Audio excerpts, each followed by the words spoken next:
আলাইকুম, সবাই কেমন আছেন? আজকে আমি আমার বারান্দা বাগান দেখাবো। এই যে এটা বড় কমলার গাছ, কিন্তু এই জায়গায় একটা কমলা আছে, ছোট, এটা বড় হবে। আর এটা হচ্ছে চাইনিজ কমলার গাছ। এই দেখেন অনেকগুলা কমলা আছে, এই যে এই জায়গায় আছে, এই যে নিচে আছে। দেখেন যে আসে সেই পেরে পেরে খায়। আমার তো ছাদ বাগান করার সৌভাগ্য হয় না, এটা আমি বারান্দা বাগান করছি।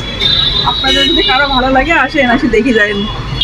আর এই যে একটা বড় কমলার গাছ, এই যে একটা বড় কমলা, আর এই যে একটা নিচে, এটা পেকে আছে, এটা আমি এখন পেরে খাবো। আমি এখন খাবো।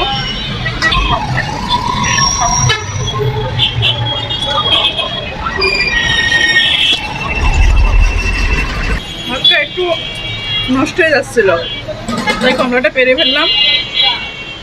পেরে ফেলে খাচ্ছি, অনেক টেস্ট। আপনারা দেখে খেতে যান, চলে আসেন আমার বারান্দা বাগান দেখে যান।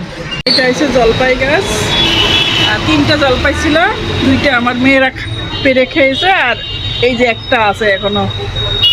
এটা জলপাই গাছ, মিষ্টি জলপাই। আমার ভিডিওগুলো যদি ভালো লেগে থাকে একটা লাইক, কমেন্ট, শেয়ার করে আমার পাশে থাকুন। আসসালামু আলাইকুম।